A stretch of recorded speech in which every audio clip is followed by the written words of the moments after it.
Minnesota Timberwolves are one of the more exciting and interesting teams heading into the upcoming season. A team that had a very good run at the back end of last year and looked promising when healthy last season, but ultimately had their season be derailed due to injuries, due to COVID protocols. But this season should be a lot more promising. This season they should see more internal improvement, they can get more cohesion within their players, and it should be a team that sees postseason basketball for the first time since Jimmy Butler was traded away, if they can stay healthy. So that's what we're going to talk about in today's video. We're going to talk about what I expect from this Minnesota Timberwolves team for the upcoming season, and how they can be a postseason team for the upcoming 2021-22 season. If you do go on to enjoy the video, be sure to leave a like down below and subscribe to the channel if you are new. And that being said, let's go ahead and talk about the Minnesota Timberwolves. Minnesota Timberwolves are pretty much running it back with the same group this year. Their offseason was pretty quiet. Patrick Beverley being the most notable addition. And there's hopes that he can instill a bit more of a defensive mentality within this group that is one of the worst defensive units in the league.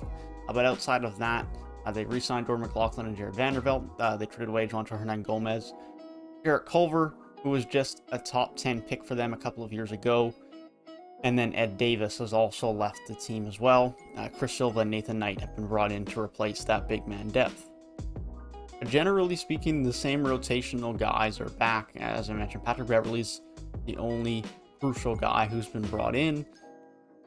And the defense on this team is what's going to hold them back. And so bringing him in, just helps for his individual impact off the bench in the hope that he can encourage and motivate this team to be a harder working defensive team, to be more physical, to care more about the defensive end, because that's the only thing that's holding them back. This is a team that has a very good offense, that can be a top 10 offense in the league and should be a top 10 offense in the league if healthy. D'Angelo Russell, Malik Beasley, Anthony Edwards, Karl-Anthony Towns, and then throw Jalen McDaniels alongside that group. There are 4 20-point per game guys on this team that are capable 20-point per game guys in the right role, in the right scenario. We've seen Malik Beasley have a very good scoring last year. Anthony Edwards really showed out in the last couple of months of last season and should be even better this upcoming season. And I think also has a bit of upside on the defensive end. D'Angelo Russell has showed his ability to be an all-star caliber player. And of course, Karl-Anthony Towns is the star on this team. And we know that he knows how to score basketball. There is no doubt about that. But Karl-Anthony Towns is not a great defender. Malik Beasley is not an amazing defender. D'Angelo Russell is certainly not a great defender. And some of their bench pieces are hit and miss as well. They have some pieces that can defend, like Josh Okogie, but his offense is pretty irrelevant at this point in time. Now, Patrick Beverley will come off of the bench to give them a little bit of defense. Jared Vanderbilt is giving you amazing defense at the 4, but Taurean Prince can give them a little bit of wing defense. And Naz Reid is arguably their best rim protector, and he's not even 6'11". So they have a lot of concerns on the defensive end. They don't have any great rim protection from either of their centers. And neither of them have the size or the defensive capability all in one package to be that type of guy. So when you have not great perimeter defense with not a great rim protector, it's just not a good recipe for success in today's NBA, or any NBA, but especially today for good NBA defense. And that's what ultimately holds this Minnesota team back, because I think they're going to be an absolutely brilliant team in offense. When you're talking about pick and rolls with Cat and D. Russ, pick and pops, the spacing and ISO ability of Anthony Edwards, Malik Beasley being able to get you buckets. The spacing on this team is going to be extremely good. Jalen McDaniels also has a lot of upside and can be a very good athletic forward for this team. But ultimately, this team is only going to go as far as they can stay healthy, because if they can't stay healthy, then they will not make the postseason.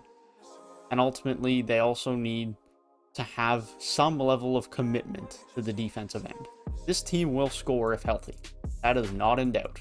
They will be a very good offensive team. That is a given. But how much can they buy in? How much can Patrick Beverley actually motivate this team to play good on the defensive end? Because I think him being on this team is actually way more important than anyone will have categorized or mentioned throughout this offseason. Not necessarily for what he will give you on the court, but for what he could motivate players to do on the court and his locker room presence to get this team to give effort on the defensive end. Because Patrick Beverley is not one of those players that is okay not playing defense just because it's the regular season. He gives it his all every night. You have to give him credit for that and respect him for that, for putting in that work, putting in that effort on the defensive end, night in, night out, and he expects the same from his teammates. And so ultimately, if this Minnesota team, even if they don't have great defensive players, There's a big difference between bad on defense and not caring about defense, and being bad on defense but working hard and putting in that effort night in, night out to be as good of a defensive unit as you can.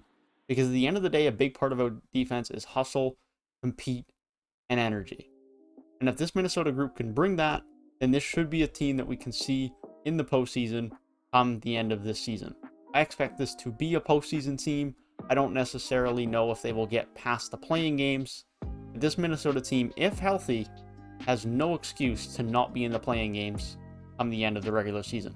But let me know down in the comment section what you guys think about this Minnesota group, if you think they will be a postseason team, or if you think they will ultimately fail to get there again for the upcoming season. If you did enjoy the video, be sure to leave a like down below and subscribe to the channel if you are new. And if you want to hear my thoughts on other season previews heading into the NBA season, then be sure to click the box on the right hand side of the screen.